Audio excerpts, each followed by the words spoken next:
السلام علیکم ناظرین، میں ہوں ذوفشا نقوی اور پروگرام سیرت النبی صلی اللہ علیہ وآلہ وسلم کے ایک نئے موضوع کے ساتھ ایک بار پھر سے آپ کی خدمت میں حاضر ہیں۔ آج کے اس پروگرام میں ہم رسول کریم صلی اللہ علیہ وآلہ وسلم کے بتائے ہوئے سفارت کاری کے آداب اور خارجہ پالیسی کی اہمیت کے حوالے سے گفتگو کریں گے۔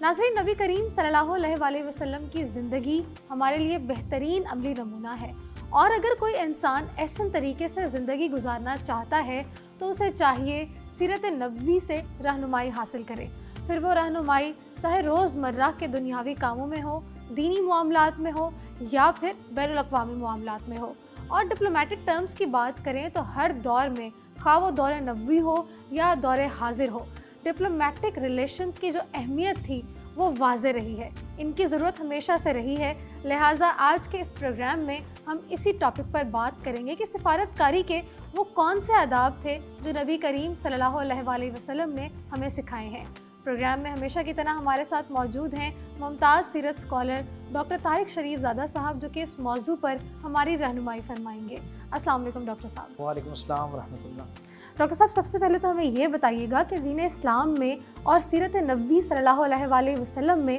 سفارت کاری کا کیا کانسیپٹ ہے؟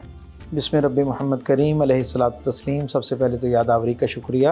اور ہمیشہ کی طرح آج ایک مرتبہ پھر ایک بہت ہی اہم موضوع اور بین الاقوامی تناظر میں، اقوام کی تاریخ کے تناظر میں اور مختلف مملکتوں کے آپس میں جو تعلقات ہیں ان کے حوالے سے یہ ایک بہت ہی اہم اور بنیادی عنوان ہے۔ اس کے اوپر جتنی توجہ دی جانی چاہیے، جتنی گفتگو ہونی چاہیے اور جتنا باریک بینی کے ساتھ، ٹھہراؤ کے ساتھ اور حکمت عملی کے ساتھ اس کے حوالے سے لاہ عمل ترتیب دیا جانا چاہیے، شاید اس طرح اس انداز میں اس کے اوپر بات نہیں ہوتی ہے۔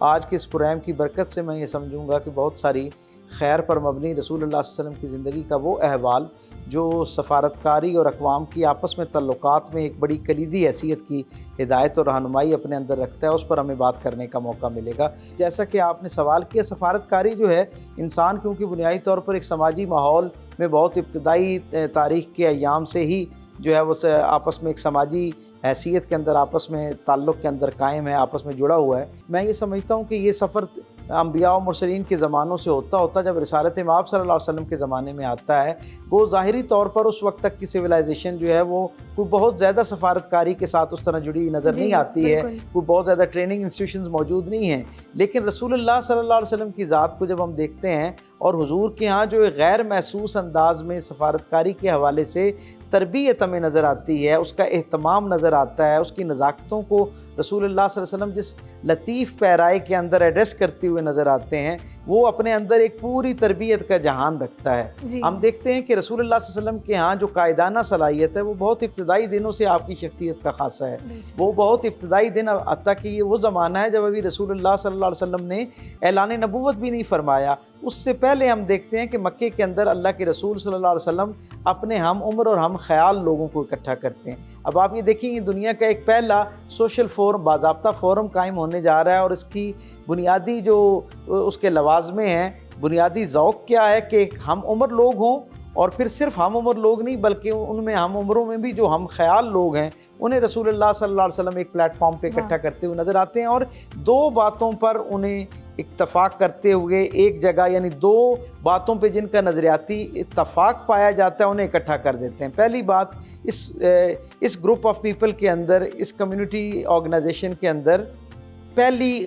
خاصیت یہ تھی کہ اس میں آنے والے جو ہم عمر لوگ ہیں ان کی ہم خیالی کا پہلا حصہ یہ ہے کہ وہ ان میں سے کوئی بھی جو ہے وہ شرک کا ارتکاب کرنے والا نہیں ہے، یعنی سارے اس کے اندر وہ لوگ ہیں جو مواحد ہیں، جو ایک خدا، ایک اللہ کا تصور جن کے ہاں کسی نہ کسی شکل میں پایا جاتا ہے۔ اور پھر اگلے درجے پہ ہم یہ دیکھتے ہیں کہ جس اصل نقطے پہ ان سب کو اکٹھا کیا جاتا ہے وہ کیا ہے؟ وہ نقطہ یہ ہے کہ حضور ان سب سے یہ وعدہ لیتے ہیں کہ ہم سب اس پلیٹ فارم پہ اس لیے اکٹھے ہیں کہ گویا اس خطے کے اندر، یعنی وادی مکہ کے اندر، وادی بطحا کے اندر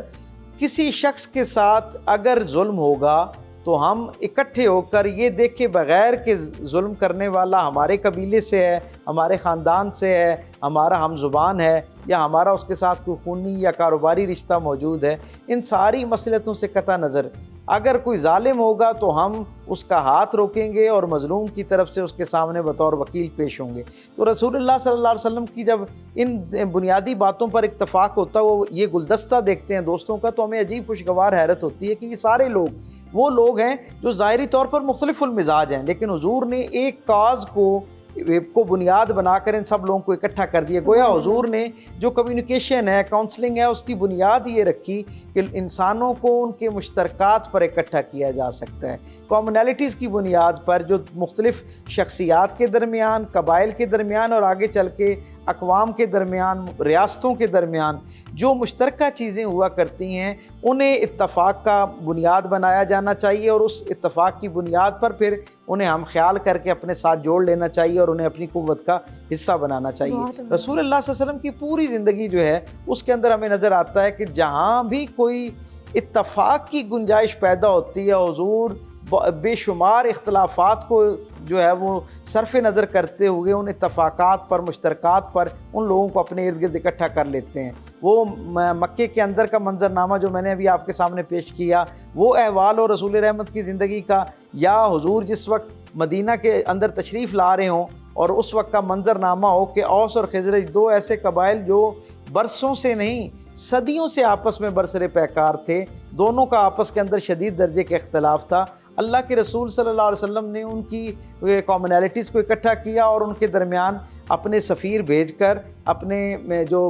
پیامبر تھے، یعنی اپنا پیغام پہنچانے والے لوگ تھے، ان کو ساتھ بھیجا، اور ان کو بھیجنے کے بعد ان کی ذہن سازی الگ الگ کی، اور جو باتیں ان کے درمیان قابل قبول ہو سکتی تھیں، یعنی وہ جو منیمم ایگریمنٹ ہو سکتا تھا جن باتوں کے اوپر، ان کی ایک فہرست مرتب کی اور دونوں کو اس کے اوپر اکٹھا کر دیا۔ نتیجہ اس کا یہ ہوا کہ وہ مدینہ جو ہر وقت ان دو قبائل کی جنگ کی وجہ سے، آپس میں دشمنی کی وجہ سے ہر وقت متاثر ہوتا ہوا نظر آتا تھا، یعنی سارے قبائل الٹیمیٹلی اس سے افیکٹ ہوتے تھے، پوری آبادی جو ہے وہ اس سے متاثر ہوا کرتی تھی، ان کی زراعت متاثر ہوتی، ان کی تجارت متاثر ہوتی، اس بستی کا امن جو ہے وہ متاثر ہوتا، ذہنی ایک کوفت مستقل طور پہ رہتی۔ لیکن رسول اللہ صلی اللہ علیہ وسلم نے ابھی مدینہ خود عملی طور پہ تشریف نہیں لائے، حضور قباء کے مقام پر ہیں، لیکن وہاں سے آپ کی سفارتکاری کا یہ فیض ہے کہ رسول اللہ صلی اللہ علیہ وسلم ان سب کو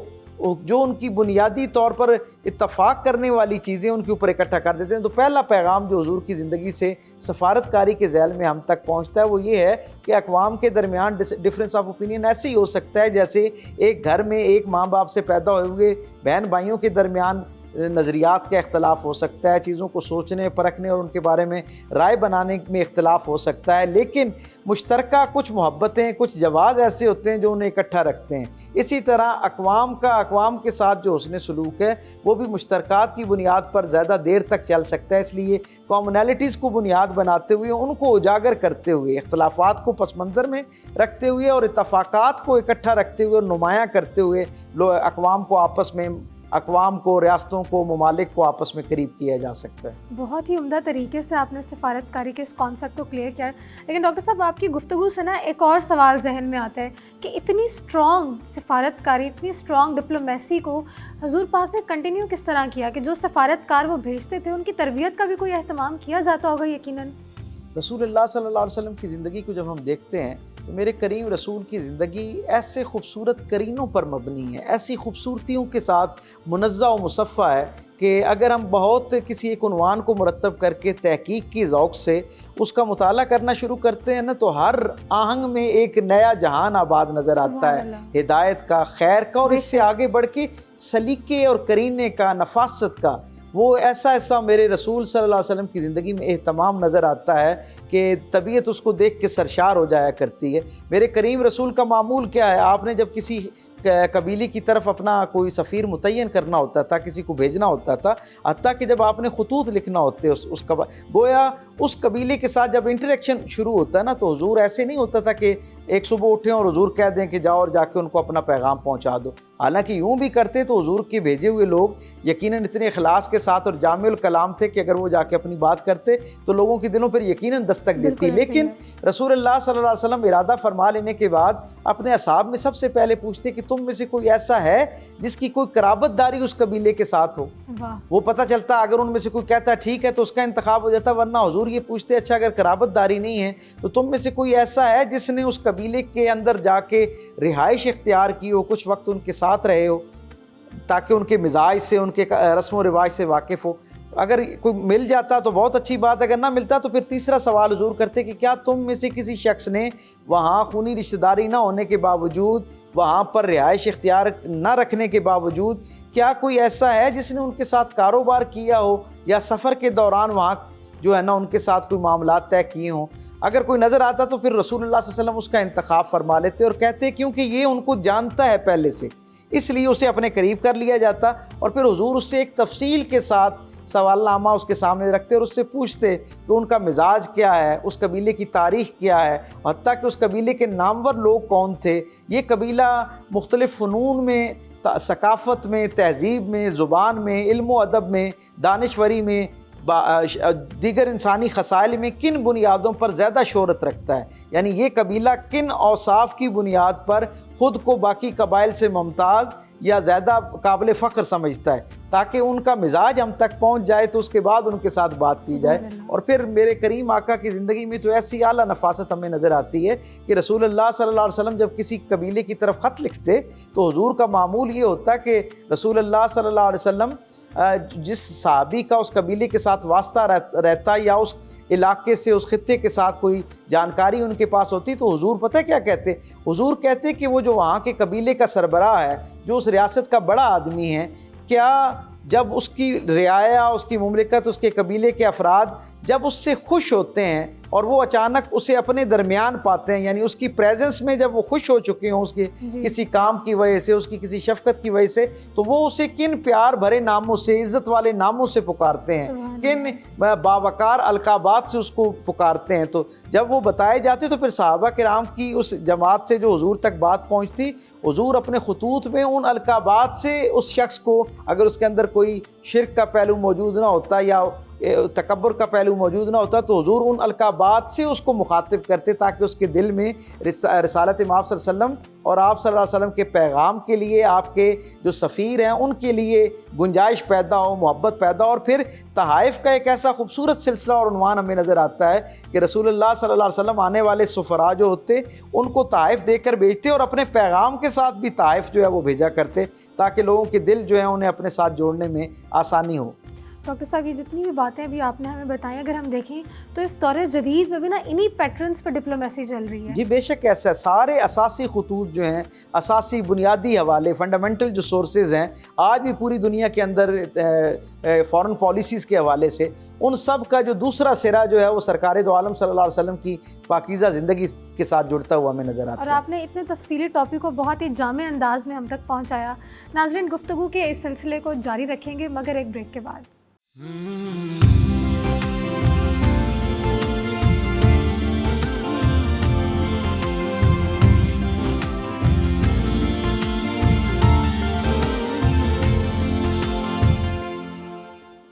بریک کے بعد ایک بار پھر سے پروگرام سیرت النبی صلی اللہ علیہ وآلہ وسلم میں آپ سب کو خوش آمدید. آج کے پروگرام میں ہم سفارت کاری کے آداب کے حوالے سے گفتگو کر رہے ہیں. ڈاکٹر صاحب ہمیں بتائیے گا کہ دور نبوی کی جو فارن پالیسی تھی اس کا موازنہ دور حاضر کی فارن پالیسی سے کس طرح کیا جا سکتا ہے؟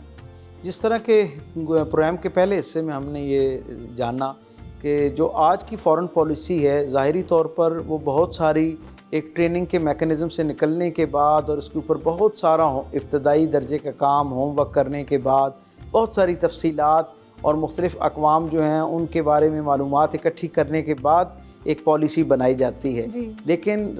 اگر اس کو بہت بغور دیکھا جائے تو یہ ہر غیر متعصب ذہن جو ہے وہ یہ اعتراف کرتا ہوا نظر آتا ہے کہ آج کے زمانے کی بھی فارن پالیسی جو ہے انہی بنیادی خطوط اور احتیاطوں کو ملحوظ رکھتے ہوئے بنائی جاتی ہے جو خود رسول اللہ صلی اللہ علیہ وسلم کے اپنے زمانے میں سرکار دو عالم صلی اللہ علیہ وسلم نے خود جن کو ملحوظ خاطر رکھا اور ان کو بنیاد بنا کر آپ نے کی. آپ یہ دیکھیں نا کہ رسول اللہ صلی اللہ علیہ وسلم مکے کے اندر موجود ہیں اور جب دیکھتے ہیں کہ یہاں پر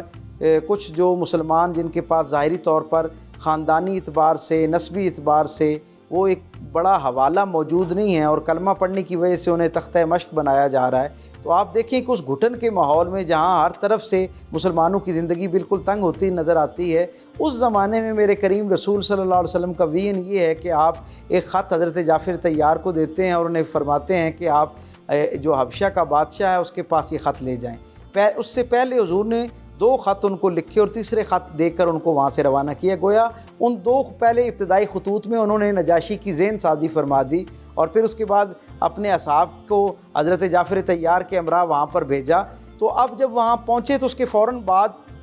جو مشرکین مکہ تھے ان میں سے ابو سفیان کی قیادت میں ایک جو ہے گروہ وہاں چلا جاتا ہے اور وہ ان کو جا کے کہتا ہے کہ یہ ہمارے باغی ہیں، انہیں ہمارے ساتھ واپس بھیج دیا جائے۔ تو نجاشی کیا بات کہتا ہے؟ وہ ابو سفیان کو مخاطب کر کے کہتا ہے کہ تم خود بہت جاندیدہ آدمی ہو، دنیا بھر کے ساتھ سفارتکاری میں ہر وقت مصروف عمل رہتے ہو، کیا تمہیں علم نہیں ہے کہ پہلے پہنچی ہوئی خبر جو ہے اس پر اعتماد کرنا جو ہے وہ ایک فطری سی بات ہوتی ہے۔ مجھ پر خطوط کے ذریعے سے مکے کا احوال پہنچ چکا ہے، مجھے ان کے ساتھ ہونے والا وہاں کا جو ظلم و ستم ہے اس پر آگاہی حاصل ہے، مجھے اندازہ ہو گیا ہے کہ وہاں تم لوگوں نے ان کے ساتھ زندگی کو کتنا تنگ کر رکھا ہے ان کے لیے۔ وہ حضور کی ان خطوط کی نسبت اور برکت سے اللہ تعالیٰ نجاشی کے دل کے اندر مسلمانوں کے لیے ایک حمایت اور ایک نرم گوشہ پیدا کرتا ہے۔ واپس جب پلٹتے ہیں تو اہل مکہ جو ہیں وہ ابو سفیان سے پوچھتے ہیں کہ تم تو سفارتکاری کے اتنے بہترین ماہر ہو اور تمہاری تو نجاشی سے پہلے بھی کئی ملاقاتیں تھیں، تمہارا اس کے ساتھ راہ و رسم تھا، تعارف تھا، تو اس دفعہ تم اسے قائل کرنے میں کامیاب کیوں نہیں ہوئے؟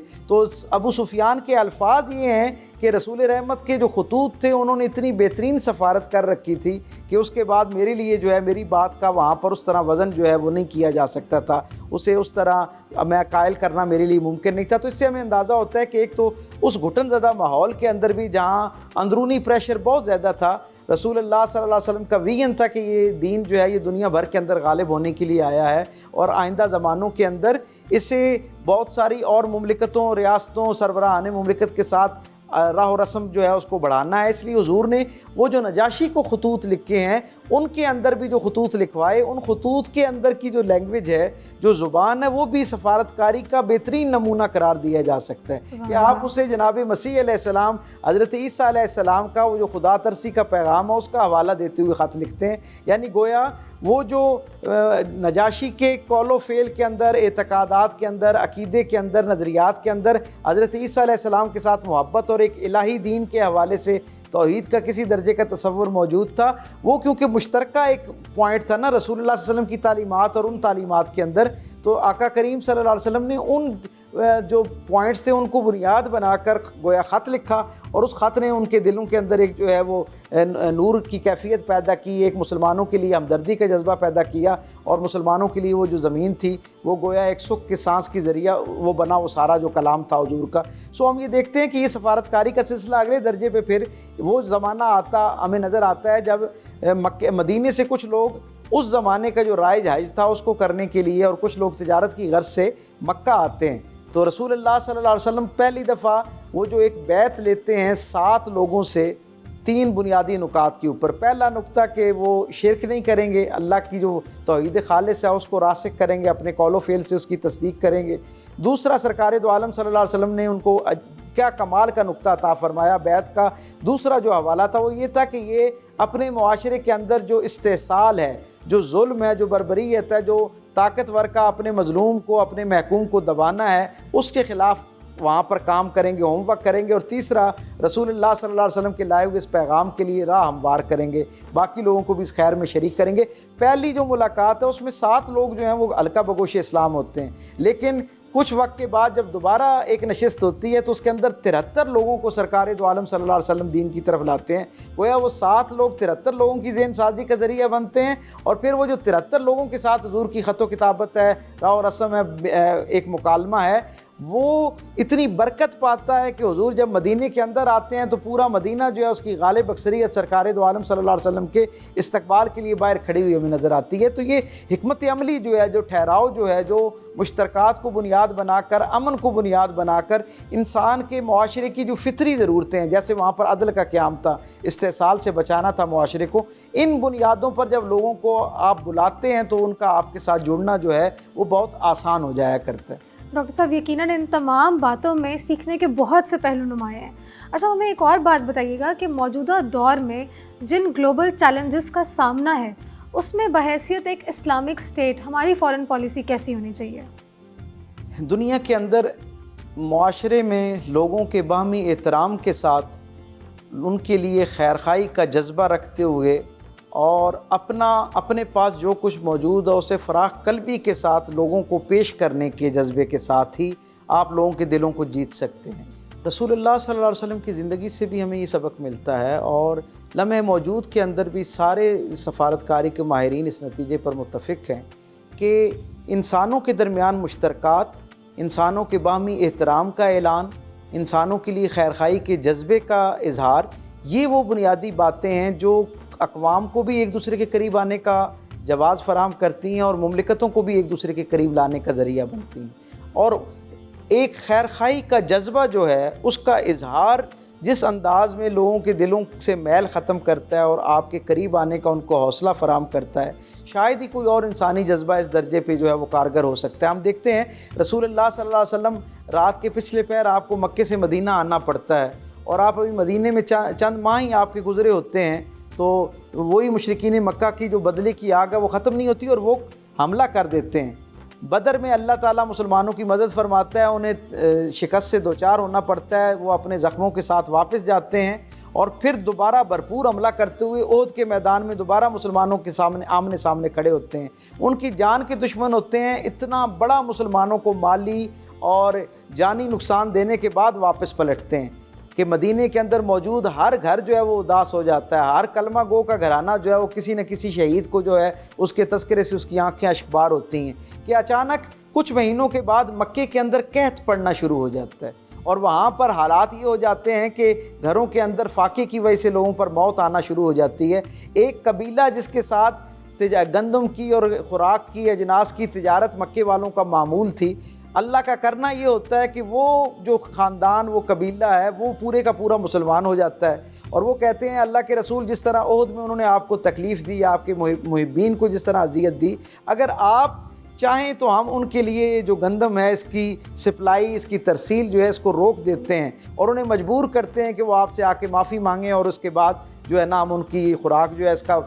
اس کی ترسیل جو ہے نا ان کے لیے ہم آزاد کر دیتے ہیں، کھول دیتے ہیں۔ اللہ کے رسول صلی اللہ علیہ وسلم کا جواب سنیے۔ کم و بیش ہر کلمہ گو جس کے ہاں یہ معاملہ تھا اس کی خواہش یہ تھی کہ یہ بہترین وقت ہو سکتا ہے سفارتکاری کے انداز میں بھی، یعنی اقوام کے درمیان تعلقات استوار کرنے کے حوالے سے بھی، کہ ان کی ضرورت کو خریدا جائے اور انہیں مجبور کر کے کم از کم ان کے ساتھ امن کا کوئی لانگ ٹرم معاہدہ کر لیا جائے۔ لیکن میرے کریم رسول کا اسوہ کیا ہے؟ آپ اس قبیلے کے ذمہ داران کو بلاتے ہیں اور کہتے ہیں کہ اگر کوئی اہل مکہ میں سے تم سے ادھار بھی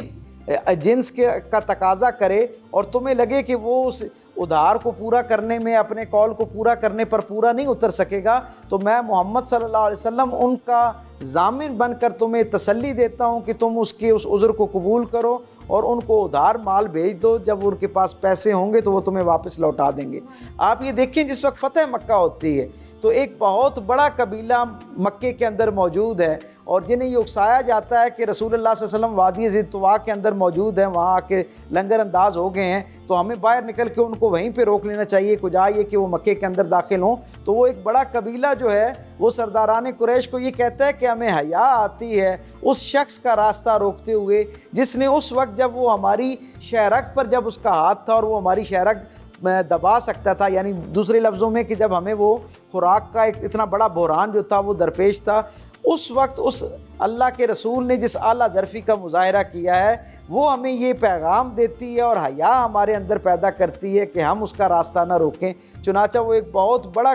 تعداد میں جو قبیلہ تھا اس نے رسول اللہ صلی اللہ علیہ وسلم کا راستہ روکنے سے انکار کر دیا، اور یقیناً پھر اس سے یکسر مکی کی فضا جو ہے وہ بدل گئی۔ ایک بہت عظیم الشان مثال رسول اللہ صلی اللہ علیہ وسلم کی زندگی سے ہم تک پہنچتی ہے۔ ہم سب جانتے ہیں کہ حضور نے مختلف لوگوں کو اپنی زندگی میں 90 کے قریب جو ہیں وہ خطوط آپ نے مختلف قبائل کے سربراہوں کو اور سربراہان مملکت کو لکھے، اور لگ بھگ اتنے کے قریب ہی یعنی 90 سے 210 کے قریب ایسے وفود ہیں جن کو رسول اللہ صلی اللہ علیہ وسلم نے جن کا استقبال کیا اور ان کے ساتھ مذاکرات کیے۔ آپ دیکھیں کہ خسرو پرویز جیسا تلخ رد عمل جو ہے وہ شاید ہی تاریخ میں کسی سربراہ مملکت کے لکھے ہوئے خط پر آیا ہو کہ رسول اللہ صلی اللہ علیہ وسلم نے اپنے سفیر کو خط کے ساتھ خسرو پرویز کے پاس بھیجا اور اس نے وہ حضور کے سفیر کے سامنے ہی نعوذ باللہ من ذالک اس خط کو جو ہے وہ کئی ٹکڑوں میں تبدیل کر دیا، اس کو پھاڑ دیا۔ سفیر نے جب سرکار دو عالم صلی اللہ علیہ وسلم کو آ کے بتایا اس صحابی رسول نے کہ میں نے یوں خط پیش کیا تو اس کے نتیجے میں اس طرح اس کے ٹکڑے ٹکڑے کر دیے گئے، حضور نے یہ تو یقیناً فرمایا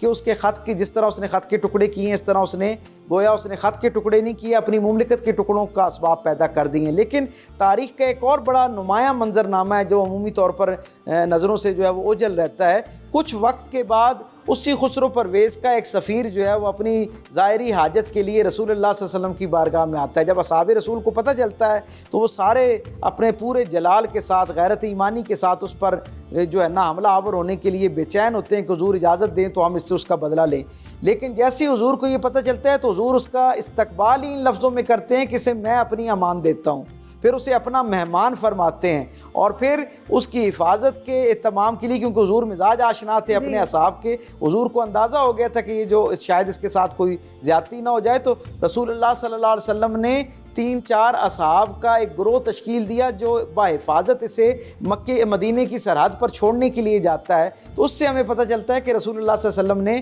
اپنے مخالف ممالک اور مخالف نظریات رکھنے والے جو ریاستیں ہیں ان کے سفیروں کے ساتھ بھی ایسا خوبصورت اس نے سلوک کیا اور اس کو بھی ویسے ہی طائف کے ساتھ واپس بھیجا جیسے دوست ریاستوں سے اور قبائل سے آنے والے سفیروں